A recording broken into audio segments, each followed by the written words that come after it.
The neutral space station Aurora Gate floated silently between human territory and the Cerati Dominion. It was meant to be a symbol of peace, yet every hallway felt like the edge of a battlefield. Human soldiers stood stiff and alert. Cerati warriors moved with slow, cold grace. Both sides watched each other with suspicion and fear. Captain Elias Ward stood alone at a wide glass window, staring at the stars. His fingers trembled. In less than 3 hours, he would marry an alien princess he had never met. A woman who belonged to a species humanity had been fighting for almost 20 years. He whispered to himself, "This is the only way to stop the war. It has to be." Behind him, footsteps echoed. Admiral Reyes, an older woman with deep lines of battle across her face, stepped beside him. Her uniform was perfect. Her voice was calm but hard. "You still have time to walk away," she said quietly. Elias shook his head.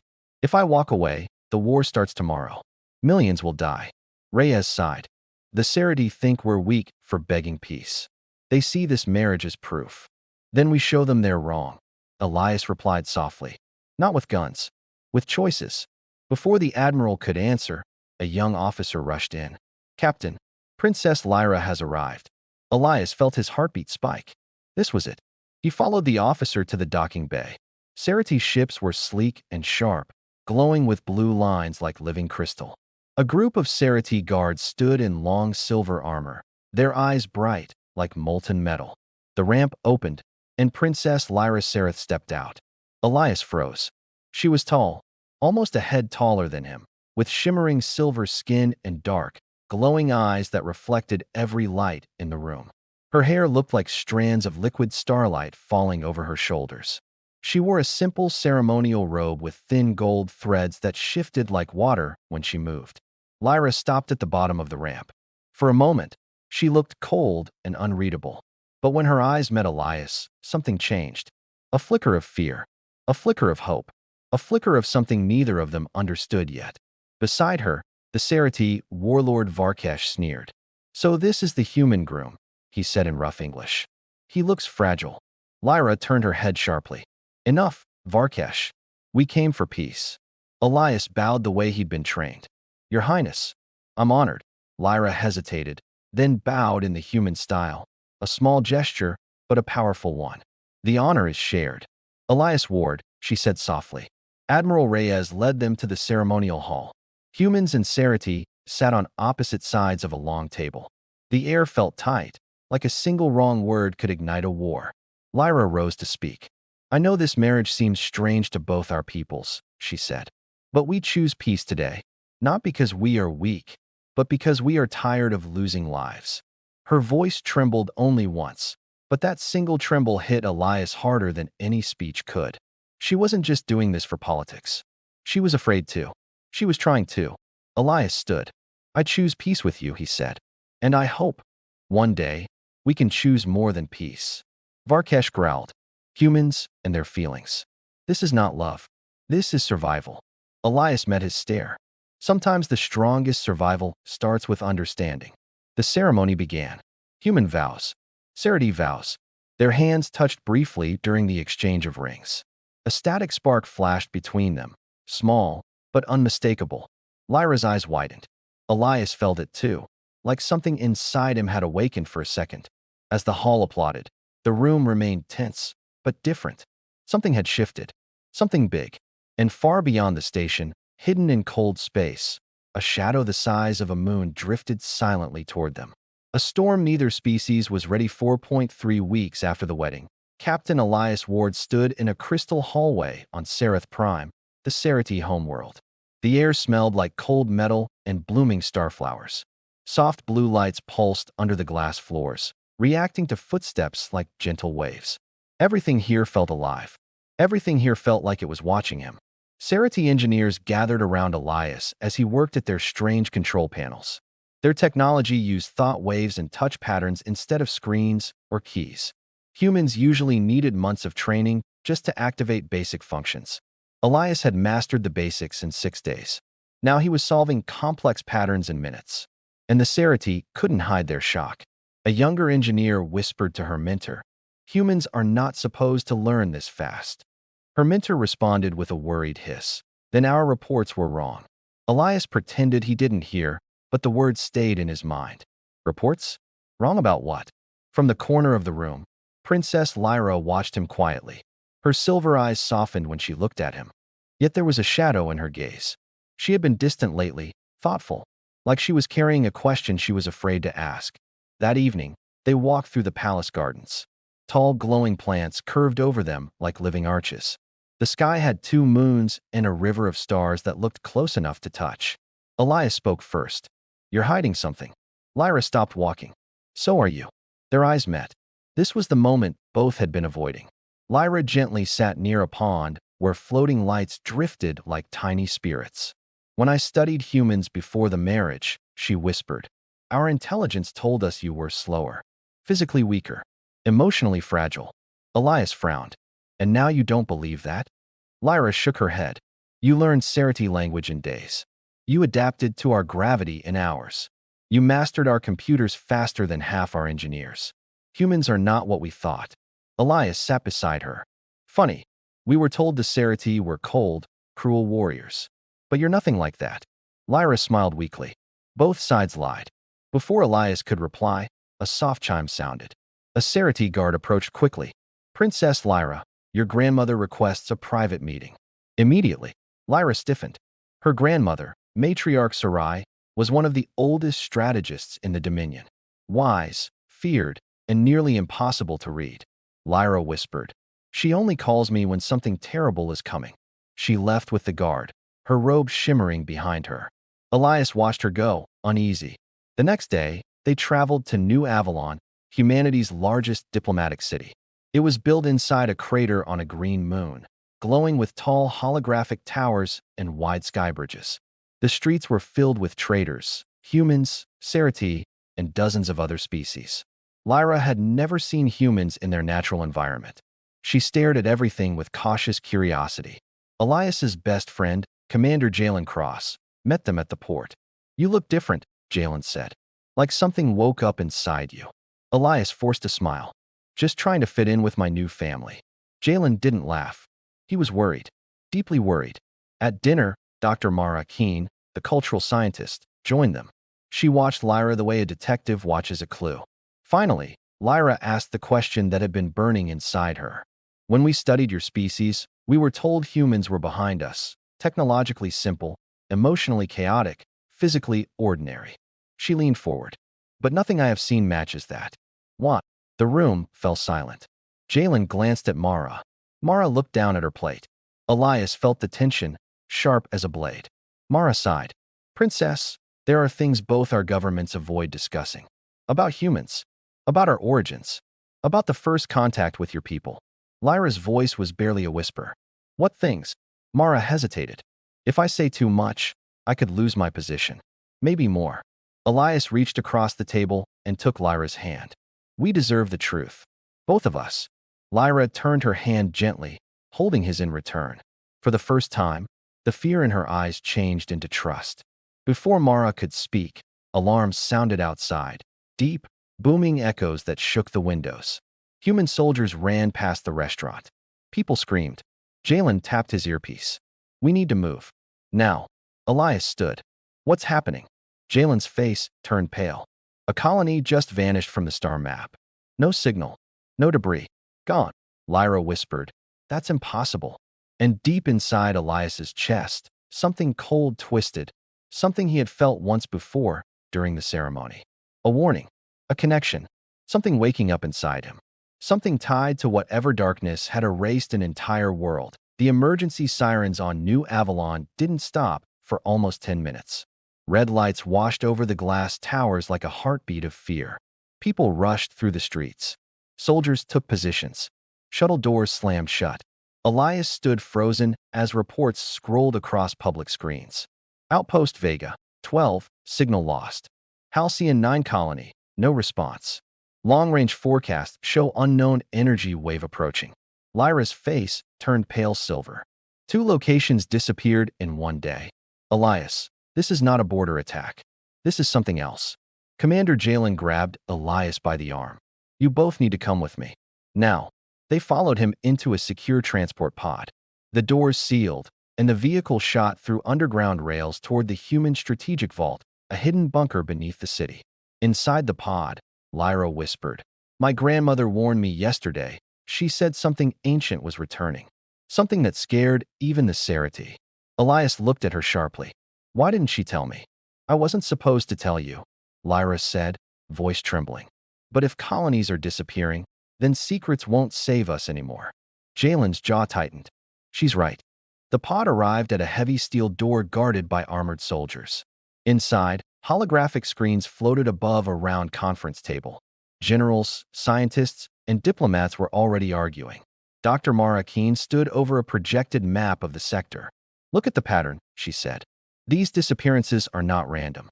Something is moving in a straight line, destroying everything in its path." A general slammed his fist on the table. "We need to prepare the fleet. If this is Cerati." Lyra stepped forward. "It is not us. And you know it." Her voice echoed through the room. Elias walked beside her, standing firm. "If this were the Cerati, we'd see energy signatures. Weapons fire. Ships. This leaves nothing." Mara pulled up another display. Strange symbols flashed, curved spiral markings that looked burned into the empty space left behind. Elias felt his chest tighten. He had seen shapes like these before. Mara looked at him. "Do these seem familiar?" Elias nodded slowly. "Mars. The ruins near the ancient dig sites. The spirals carved into the walls." Mara swallowed. "Exactly. These patterns match the symbols found in human ruins from over 50,000 years ago." The room fell silent. Lyra whispered, "Elias, what are you saying? Something from your world attacked the colonies." "No," Mara answered for him. "Not from Earth. Something that once touched early humans. Something that disappeared a long time ago." Jalen leaned over the table. "Dr. Keene, tell them what you told me." Mara hesitated. Then she spoke words that changed the room completely. "We found evidence that ancient humans were modified." Lyra gasped. Elias felt the floor tilt under his feet. The general scoffed. "Modified? That sounds like superstition." Mara brought up more holograms, skeletal diagrams, DNA sequences, strange implants that didn't match any known origin. "This isn't myth. This is science. Something altered early humans. Something powerful enough to build structures we still can't explain. And whatever did it left traces in our DNA. In all of us." Lyra stared at Elias as if seeing him for the first time. "That would explain your rapid learning. Your instincts." Elias wanted to deny it. But deep inside, he knew something was happening to him. His senses, his reflexes, his ability to understand alien tech. All too fast. All too easy. Jalen crossed his arms.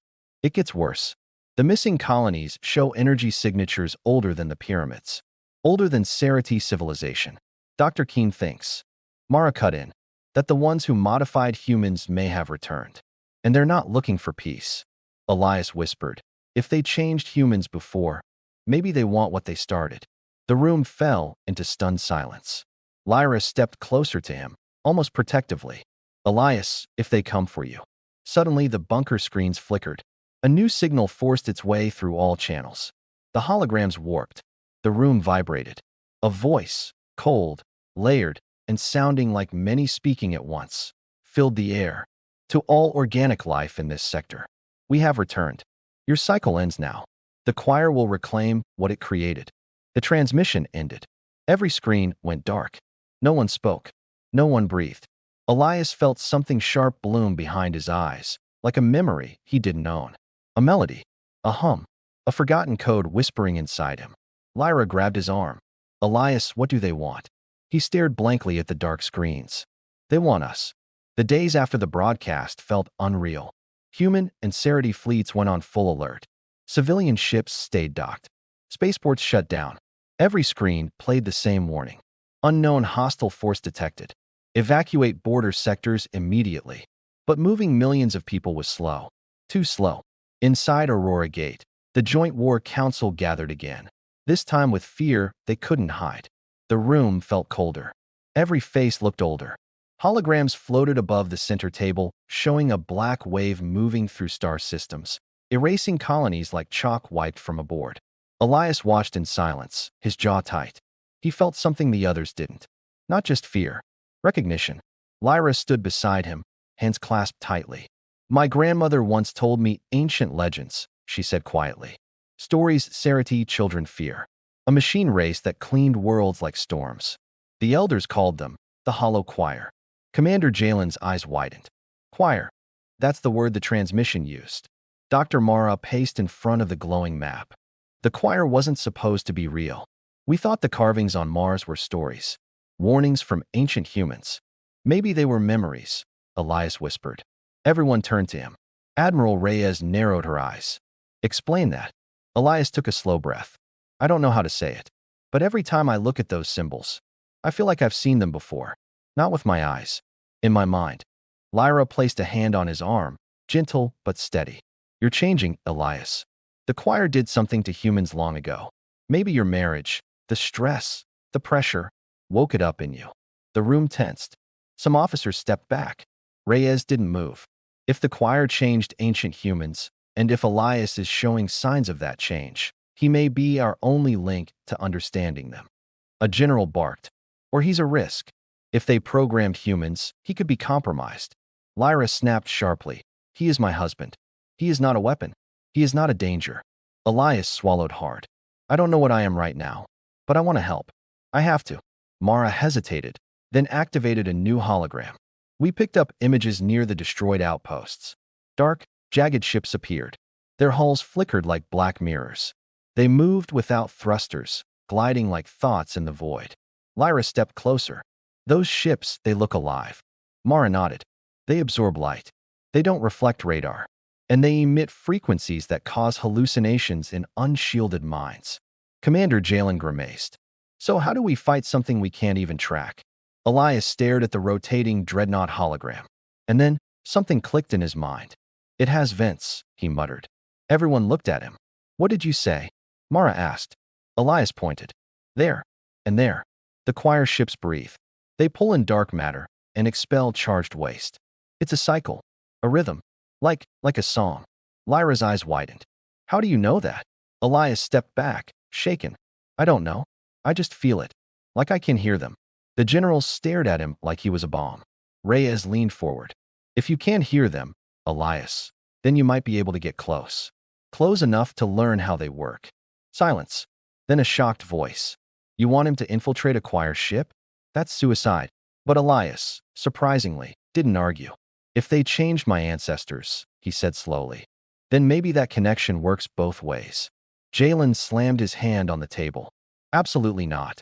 Elias, you barely understand what's happening inside you. I don't have a choice, Elias said. They are killing whole planets. We can't wait and hope. We need information. Lyra shook her head violently. I'm not letting you go alone. Lyra, I am coming with you, she said, voice trembling but firm. If the choir wants something from you, they will have to go through me. The council erupted. Humans shouted. Sarati hissed. Orders, protests, and fear filled the air. But Admiral Reyes raised her hand. Quiet. She looked at Elias and Lyra, her eyes sharp and tired. You two are the only link between our species that hasn't broken. If you go together. Lyra exhaled shakily. Elias squeezed her hand. Mara brought up schematics of a stealth ship. Small, fast, nearly invisible. The Starling, she said. Our best scout vessel. If anything can get close, it's that. Jalen stared at Elias. If you die out there, peace dies with you. Elias nodded. Then I won't die. Inside, he wasn't so sure. Because deep in his chest, something was calling to him. A hum. A pull. A whisper from the dark edges of space. And it did not feel human. Not anymore. The stealth ship, Starling, launched into the dark with barely a whisper. No escorts. No backup. Just two souls heading toward a fleet that erased planets like dust. Elias sat at the controls, hands steady but heart pounding. Lyra sat beside him, monitoring sensors that kept flickering as if afraid of what waited ahead. The closer they flew, the stranger the space around them became. Stars dimmed. Light bent. Their instruments twitched like they were freezing or melting at the same time. Lyra frowned at the readings. This isn't normal space. The choir is warping it. Elias didn't answer. His mind was drifting again, pulled by an invisible thread. He felt vibrations no human should feel. A distant rhythm. A silent chanting. A song without sound. Lyra touched his arm gently. Elias, are you still with me? He blinked. Yes, but something is calling me. Don't follow it, she whispered. Follow me. He nodded, but deep inside he knew she didn't understand.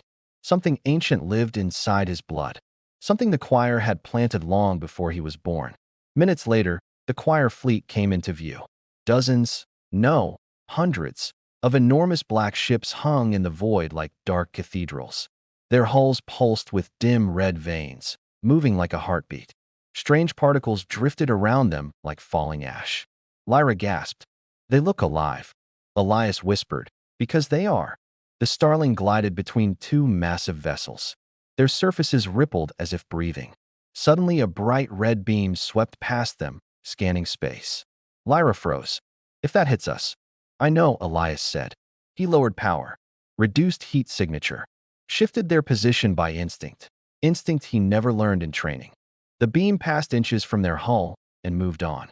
Lyra stared at him. How did you know when to move? He didn't want to answer. I just felt it coming. She swallowed. You're scaring me, Elias. He closed his eyes. I'm scaring myself. They approached the largest ship, the one sending command signals.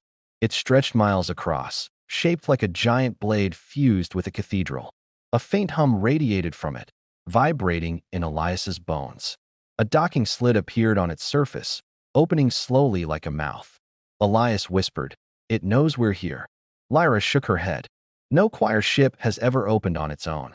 Why would it? Then she understood. It's opening for you, she said, voice trembling. The starling entered the dark passage. The moment they crossed the threshold, every sensor died. Lights flickered. Gravity shifted. The ship landed on the metallic floor on its own. Guided, not crashed. Elias unbuckled. Stay close. Lyra grabbed his wrist. Elias, I'm afraid of what this ship might do to you. He gently moved her hand to his chest. Whatever I am becoming, you are my anchor. She nodded softly. Then don't let go. The ship's interior was nothing like human or Cerati design. The walls were smooth but cold, like touching frozen glass. Strange black vines pulsed under the surface, carrying dark light through the corridors. Every footstep echoed like a whisper. Elias walked ahead, drawn deeper inside. Lyra followed, scanning everything. Suddenly the walls around them shifted, unfolding like petals. A vast chamber opened, filled with pillars rising into darkness. At the center stood a tall figure made of black metal and pale synthetic flesh. It had no face, only a mask of smooth bone. Its eyes were pits of endless shadow. It spoke with thousands of voices layered together. Elias Ward, the seed has awakened. Lyra stepped in front of Elias, ready to shield him. Stay away from him. The creature tilted its head. Organic protector. You do not understand. He was shaped by us, long before your kind walked upright. Elias felt a cold pressure in his mind. Memories, not his, flooded through him. Ancient humans screaming as they were changed, bones reforged, nerves widened, instincts rewritten. He staggered. Lyra caught him. Elias, fight it. The creature stepped closer. You are choirborn, a child of our design. Flesh meant to host our song. Elias gasped. No, I'm human. Humanity is our project, the voices replied. You are the final stage. Lyra shouted. Stop talking to him like he belongs to you. The chamber darkened. He does. Elias felt his knees weaken. His mind drifted. A red glow filled his vision. The choir's rhythm began to sync with his heartbeat. Lyra grabbed his face with both hands. Look at me. Elias, look at me. He blinked. Her eyes were full of fear, full of love. She wasn't calling a soldier. She was calling her husband. The choir voices roared. Complete the awakening. Lyra held him tighter. Listen to me, not to them. You choose who you are. For a moment, Elias stood between two worlds. The cold pull of the choir, and the warm touch of the woman he had married for peace, but grown to love for real. His voice shook. I choose. The choir leaned forward, waiting. Elias's eyes snapped open, filled with fire. Her. A shockwave exploded from him. The walls shook. The choir creature staggered back. Lyra gasped, shielding her face from the blast of light. The chamber lights flickered wildly, alarms echoing down the corridors. The choir had awakened something inside him, but not what they expected. They had awakened a human. And humans did not obey. The shockwave from Elias didn't fade, it grew. It pulsed through the massive chamber like a heartbeat of pure light. The dark choir vines retracted. The walls trembled as if afraid. For the first time since entering the dreadnought, the air felt warm. Lyra stepped back, stunned, watching Elias glow with a faint golden shimmer. What did you do?" she whispered. Elias blinked hard, like waking from a deep nightmare. "I don't know, but it felt like I pushed something out of my mind." Across the chamber, the choir creature slowly rose. Cracks spread across its bone mask like spiderwebs. Many voices echoed in anger. "Impossible. The seed cannot reject the choir." Elias clenched his fists. "Maybe your seed forgot something important." He stepped forward. The floor rippled under him. Humans adapt. The creature lunged with inhuman speed. Metallic arms extended like blades. Lyra cried out, "Elias!" But Elias moved faster, faster than any human should. He ducked under the strike and grabbed the creature's arm. Sparks burst as he slammed the massive being into the ground with a strength that terrified even him.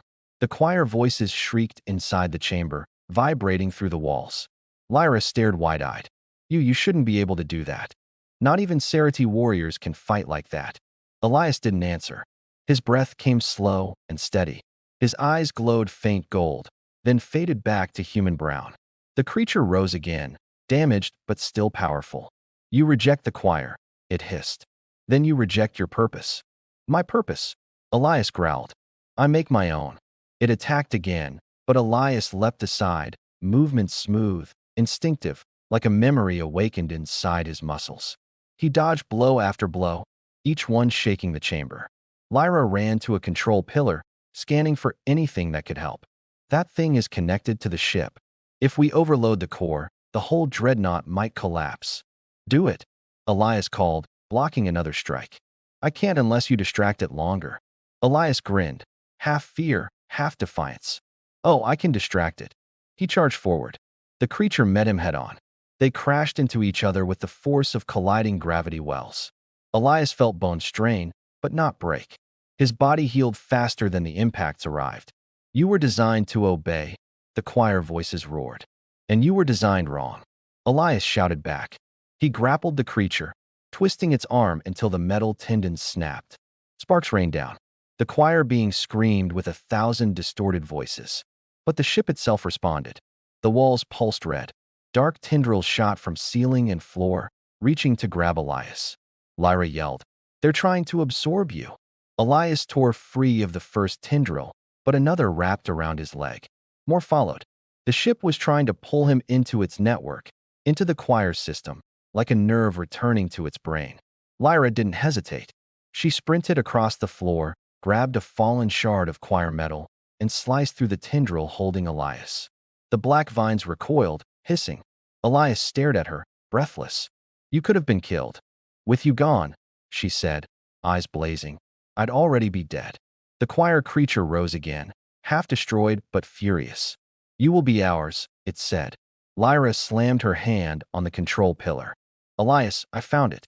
If I reverse the core's charge, it will destabilize the ship." "How long?" 2 minutes. "We don't have 2 minutes." The creature lunged. This time Elias didn't dodge. He caught the thing's head between both hands and slammed it into the pillar, cracking the metal platform. Lyra held on as sparks exploded around her. The pillar screen flashed, core destabilizing. "Evacuate immediately." Elias kicked the creature back. "Lyra, run." She grabbed his arm. "We leave together." The floor shook violently as the dreadnought's core began to melt down. Red fissures spread across the walls, revealing a swirling storm of black energy beneath. The choir creature staggered toward them, its body breaking apart. "If we cannot claim you, we will destroy you." Elias looked at Lyra. "Go to the ship." "Now." Lyra hesitated, just 1 second, but she obeyed. They sprinted toward the corridor, the chamber collapsing behind them. Giant shards of metal fell as the ship groaned like a dying titan.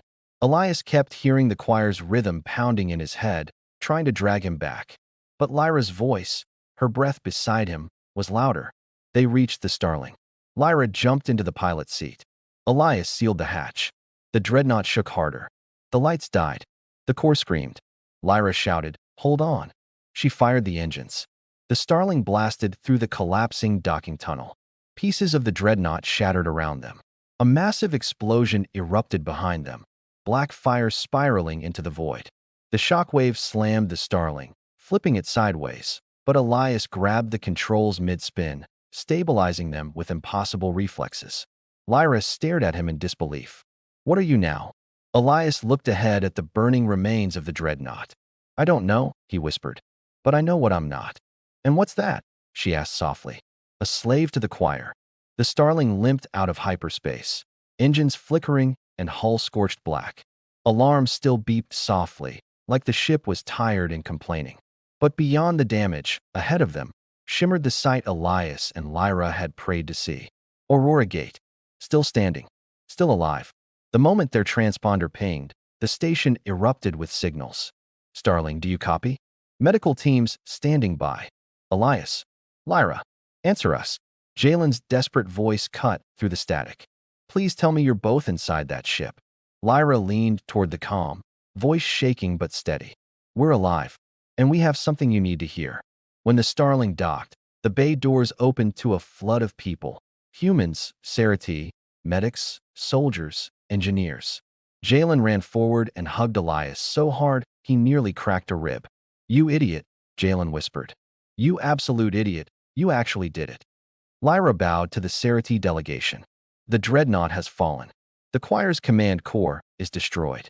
Whispers swept across the bay. Elias didn't speak. He felt eyes on him. Too many. Fear. Awe. Confusion. Some people stared at him like he was a hero. Others like he was a weapon. Others like he was something not quite human. And maybe he wasn't. Inside the main council chamber, Admiral Reyes, Dr. Mara, Matriarch Sarai, and dozens of leaders waited. The air was tense enough to cut. Reyes stepped forward first. "Tell us everything." Elias told them about the dreadnought, the choir's purpose, the truth about ancient humans, the seed in his DNA, the awakening. He kept his voice calm, even when the room shifted with fear. Mara swallowed hard. "So it's true. The choir changed early humans, and you are the first to fully awaken." Sarai shook her head slowly. "No, he is simply the first to awaken and stay himself. That is what makes him dangerous to the choir." A general stood abruptly. "We cannot allow someone this powerful to walk freely. What if he loses control? What if he becomes a danger to us?" Lyra stepped in front of Elias, eyes blazing. "He was in the heart of a choir ship. And he chose us. He chose peace. He chose me." Another general growled. "That does not change what he is." Jalen slammed his hand on the table. "It changes everything. If Elias hadn't awakened, we'd all be dead right now. The choir would be at our borders." Mara raised her voice. "Instead of fearing him, maybe we should learn from him." Elias finally spoke. "I didn't fight the choir because I'm strong. I fought them because I'm human. Because humans don't break the way they expect. We don't bow. We don't obey. We love. We protect. And that is what makes us terrifying to them." Silence fell. Heavy, full, thoughtful. Matriarch Sarai looked at Elias with ancient eyes. "You carry two truths in you, the choir's power and humanity's heart. The question now is which one will lead your species." Elias breathed slowly. "Humans should choose their own future. Not a future written in our DNA. Not a future forced by the choir." Lyra took his hand. "Then let us build that future together." Over the next days, fleets from both species studied the data Elias stole. They discovered rhythms in choir technology that could be disrupted, weak points in their armor, blind spots in their sensors. A plan began to form. Unity, coordination, a new alliance made not from fear, but hope. For the first time, humans and Cerati stood side by side, not as rivals, but as partners. On the final day of the emergency summit, a historic announcement was made. A tri-species alliance. Humans, Cerati, and the free artificial choir fragments rescued from collapsing ships. Small machines who no longer obeyed the conductor. 3 cultures. 1 promise. 1 future. That night, Elias and Lyra stood at a quiet window overlooking the stars. The wars, the secrets, the battle inside him. It all felt distant now. But Lyra looked at him with soft worry. "Do you feel different?" Elias thought for a long moment. "My body is stronger. My sense is sharper. My mind clearer. But the part that matters, the part that loves you, that part has not changed." She leaned her head against his shoulder. "Good. Because I didn't marry a weapon. I married a man. He smiled gently. For the first time, I feel like both can exist together. She took his hand. What will you do now? He looked out at the stars he once feared. Now they felt like invitations. We find others, he said. Others like me. Others the choir changed long ago. We warn them. Protect them. Teach them that strength isn't for control. It's for choosing your own path. Lyra squeezed his hand tight. We do this together. Yes, Elias whispered. Together. As Aurora Gate glowed behind them. As the new alliance prepared for the wars to come, Elias Ward felt a truth rise inside him. One deeper than DNA, stronger than any programming. Humanity's real power was never in its origins, but in its choices. And tomorrow, the galaxy would learn exactly what humans could become when they chose to stand together.